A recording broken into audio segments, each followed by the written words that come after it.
time for me to plan the boy's 18th birthday.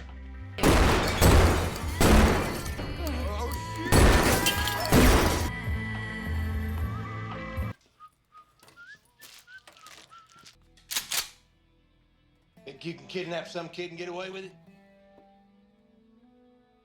The story begins, and we see Alabama in front of us. Here, we see three brothers getting out of a car. Their names are McQueen, Brick, and Lincoln, and these three brothers are very violent. They want peace in the whole city and justice for everyone, but they have a different way of achieving that justice. While they want peace, they themselves use violence to get it. They do not like anyone doing anything wrong in their city. Today, they have found out that a drug dealer lives in the neighborhood, and the three brothers have arrived there. First, they knock on the door. The man inside understands that there is a threat to his life because the Udi brothers have come here, so he does not open the door. Then, they shoot the lock and enter inside. I can't see shit. As soon as they are inside, they kill this man. They believe that he is the last drug dealer in this city and that after killing him, everything will be over. However, after a while, McQueen says, "I think we have come to the wrong house. Maybe that drug dealer lives in someone else's house." After hearing this, both brothers get even more confused. After a while, the police arrive at the scene. Then, we see Sheriff Henry Miller. When Henry examines everything, he says that this is a gang war. He says, "I don't think we should try to catch anyone. They will die by cutting each other down like this." After saying this, he leaves and tells his deputy to close the case. Then, the deputy argues, "I don't think this is a gang war. We should do full research on this, and we should also collect evidence. Then we will definitely find someone." After hearing these words, Henry looks at the deputy and tells him, "You are questioning my investigation. Don't ever do this to me again." Then, we see the Udi brothers. Everyone is sitting there frustrated, asking why they worked so hard just to kill the wrong man. These people consider themselves very dangerous, and they believe that they are not just individuals, but a whole team. Then, McQueen gets angry at them and says that they need money. He states that this house will not be finished until they build a bridge here, and he needs money somehow so that the bridge can be built. Then, a girl knocks on their door. When they open the door, she says, "I saw what you did. I am a witness to that incident." After hearing this, the brother in front asks, "If you have seen everything, then why didn't you go to the police?" Then she explains that she has a godson and one of her former husbands has kidnapped him. His name is Carlos. Carlos is a big gangster here, and even the police do not mess with him. Brick says, "So you want us to fight that gangster and bring your godson back?" The girl says yes. Then we find out that her name is Celeste. Brick says, "You should also know that we don't do any work for free." Celeste replies, "I have money. I will give you $25,000 for this work." She also gives them an advance payment. Then, Brick comes in with Celeste, where McQueen and Lincoln are sitting inside. McQueen asks the girl, "What is the matter?" Then she tells the whole story about Carlos, explaining that she is his ex-wife. McQueen says, "If that man is really so dangerous and he also kidnapped your godson, then he should have known that you would definitely come after him. So why didn't he kill you until now?" After hearing this, the girl raises her top and shows the scars from 3 bullets. She tells the 3 brothers that he has tried to kill her many times, but every time she survives. McQueen decides to trust her. Now, these brothers are thinking that they should work for this girl and should bring her godson back. While the 2 brothers are talking, Lincoln is not saying anything at all. Then, we find out that there is a problem with Lincoln's vocal cords. He received a wound to his throat as a child, and he has not been able to talk since then. However, he writes and explains to his brothers what he has to say. Then, we see a police station in front of us. Here, we see an ATF federal agent whose name is Anthony Reese. Reese comes in and goes straight to meet Henry. After giving his introduction, he says, "Regarding the recent shootout, I have to talk about it. I found out that you have closed the case. How is this possible? A lot of things are happening in this city, but it seems that the police have closed their eyes. I know who shot there." He mentions the Udi brothers and states that no case has been filed against them yet, whereas they have killed people throughout this whole city. He asks, "Why is this?" and begins telling about their childhood and that their father passed away when they were young. Henry interrupts him and says, "You should know this. I don't want anyone to come inside my department and order me, whoever he is. I don't like federal agents anyway, especially in my city. I know what's going on here, and I will see to things. Saying this, he leaves.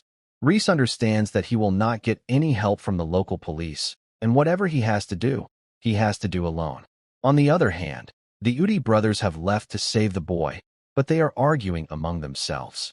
They are asking, what does that boy look like? As all they know is that the boy's name is Rob. They keep arguing, and both of them are being very rude, but Lincoln is stuck between them, unable to say anything, though he hears everything. After driving all night, they reach the city where Rob is being kept. That is when they get a call from Henry. Brick picks up the phone. Henry knows that the law has created a lot of boundaries and that he can't touch a lot of people. That's why he has kept these 3 brothers available, so that they keep killing all the bad people in the city while he protects them.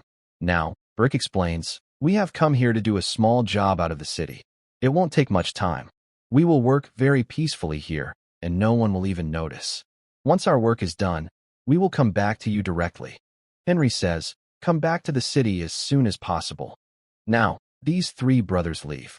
Even though these people told Henry that they would work peacefully, they do not have a peaceful way. They break through the wall directly, take a car, and go inside. As soon as they enter, all 3 of them start shooting blindly. Carlos's people are coming, and the brothers are killing them one by one. These people have made a lot of noise throughout the whole house. After a while, the roof also starts breaking, and Carlos goes under the roof. Then, in the end, they reach Rob.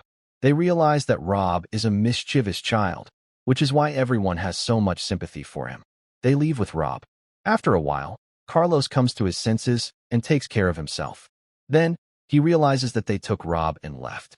He goes straight to his bodyguard, Marty, and says, I know who got the work done. Celeste is behind it. And I gave you the responsibility to kill Celeste, but you couldn't kill her. You will be punished for this. You know that I never forgive anyone. On the other hand, we see these 3 brothers, who stop to rest at one place, and they start talking to Rob. Rob cannot even speak properly. Then, they use Lincoln's device to talk to him. Rob talks to them and laughs, too. After seeing him smiling, they are very happy. Then, we see that a very big motorcycle gang of girls is coming here. They stop in front of the house, and one by one they start coming inside. All these girls are beautiful, and they start distracting these 3 brothers. While the brothers are distracted, the girls take Rob and leave. Lincoln thinks that something is going to go wrong, so he starts attacking the girls. Then the girls say that Carlos has sent them here to kill them. Now, bullets are firing from all sides. These people are saving themselves, and they are also killing these girls. They know that there are too many of them, and if these people don't kill everyone, then these girls will never leave them alive and won't let them go. They keep fighting with them for a long time. After killing everyone, when they are leaving, McQueen jokes and says, after many days, so many girls were close to me for so long. Everyone laughs. However, after they leave, we see the owner here. He has seen the faces of these 3 brothers, so he makes a sketch and reports it to the police. Now, their sketches are appearing everywhere. Reese sees their faces. Then he immediately reaches Henry. He tells him, so much evidence is enough to catch these 3. I need a warrant right now. I have to search their house, no matter what happens. Henry says, that cannot happen. A little while ago, their house was blasted in an accident. There is nothing there that you can search. Then Reese gets angry and says, until now I was talking comfortably, but now I will show you what I am. No matter how many people are involved with them, I will expose everyone, and I will put everyone in jail, even if it's you. Saying this, he starts going, and Henry laughs. On the other hand, we see these 3 brothers. They have stopped at a gas station. While they are putting fuel in, McQueen takes Rob inside. He takes him around the whole store, after which he starts giving him a toy gun. The thing is that the cashier doesn't like it at all. But McQueen doesn't care about these things. He tells Rob, whenever you take anything from the store, give him money for it. This is the most valuable lesson, which I did not get in childhood. After a long time, I understood this. Then we see Brick outside, who talks to Celeste. Celeste asks the same question, is Carlos still alive? Brick says yes, that they didn't kill him. Celeste says, what did you guys do? He will never leave you guys.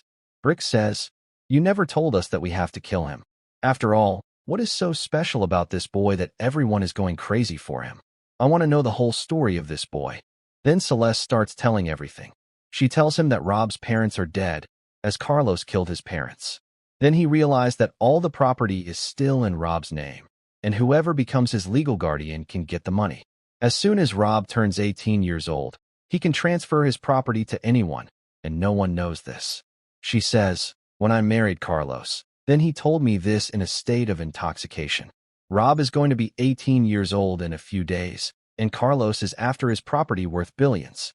He can do anything to get it. So now it is your responsibility. You guys save Rob, and save your lives too, because Rob's wealth is at stake." After saying so much, she hangs up the phone. Then Henry talks to these people and tells them, "You guys can't come to Alabama now. There's a lot of chaos here. If you guys come here, then I will have to arrest you somewhere. Until I solve this matter, you guys stay out of Alabama." These three brothers start driving like this. As always, McQueen keeps talking. After a while, Brick stops the car and they start fighting. McQueen asks, "Why are you so angry?" Then Brick tells him the whole thing and says, "We can't go to Alabama now. We are stuck on the road. How long will we keep running? If we want to stay alive, then we have only one way, that we hand over Rob to Carlos. Then he will leave us alone." McQueen says, "No, this will not happen. Rob is just a kid who is handicapped. These people don't want anyone to take advantage of him." Brick says, "I can't destroy my whole family for a kid. You both are my family. After all, why are you being so emotional for this boy?" Then McQueen says, "Because he reminds me of my fourth brother." Then we find out that he had a fourth brother too, and he was also handicapped. His father used to beat him every day, until one day he died. At that time, McQueen didn't have the strength to save his brother, but today he has a chance to save Rob. After hearing these things, Lincoln and Brick also agree that they will protect Rob at any cost. Then, on the other side, we see a group called the Masked Pirates. They are the most dangerous people in this group, and now Carlos has sent these people after these three brothers. After a while, these people also reach them, and the shooting begins. Then they throw a smoke grenade inside their car. There is smoke inside, and their car stops. After a while, as soon as the smoke clears, they see that Rob is missing. That is, the Masked Pirates took him. Now they are angry. They start following their car, and as soon as they reach the car, they start attacking. Now there is a fierce fight between them. As soon as their car approaches the pirates' car, Lincoln jumps into their car, and he starts killing everyone one by one. He almost killed everyone. Then the rest of the brothers come inside. They see that Lincoln is badly injured now. Along with that, their entire car has been destroyed. Now their car is of no use. Lincoln still can't walk properly, so they make Lincoln sit in Rob's wheelchair, and Rob is picked up by McQueen. They are walking ahead. Then after a while, a van stops near them. The door of the van opens, and we see a girl named Rihanna. She says to them, "Do you need help?" Then they start doubting. They are on such a path that they can't trust anyone, but their brother is in bad shape. That's why they trust Rihanna and come inside the van. As soon as Rihanna sees Lincoln, she starts treating him, and she tells them that she is a nurse by profession. She can improve Lincoln's condition. On the other side, we see Reese, who is looking at the old archive files. After seeing all the files, he gets a picture here from when Henry went to see the three brothers after the death of their father. Then Reese starts to understand the whole thing. When the father of the Udy brothers was killed, Henry raised the three of them and gave them an education, and on Henry's request, the Udy brothers do everything. The next day, he goes to Henry. He says, "I have found out the whole truth. I also opened the finance file. Then I found out that you have also cheated just to raise the three of them and to give them money. Now you have two options. Either I put you in jail with them, or you help me collect all the evidence against them so that we arrest them and put them in jail. If you go to jail, then your daughter will never be able to graduate, as she is still in college. So this decision is yours. What do you want to do? Do you want to choose them, or your daughter and your career?" On the other hand, they tell Rihanna, "Leave us near the house in Mississippi." The house is completely deserted. When Rihanna drops them off, she says that Lincoln still needs help, and after living here, his condition will deteriorate. She says, "Either let me help, or take him to the hospital." They say that they will see to everything and go inside the house. Now McQueen is sitting outside with Rob. Along with him, Brick has called Celeste so that she can come here. McQueen puts a mask on Rob's face and says, "When Lincoln was your age, he used to make a mask like this on his face, and he used to look like an underground fighter." After saying this, he gives him a gun in his hand and says, "From now on you are also a part of the Udy family. You will stay with us." He comes in with him. After coming inside, they see that Lincoln's condition is still bad. They start looking at all the weapons. McQueen looks at Brick and asks, "Have you ever thought why God makes people like Rob? Why do you punish them every moment?"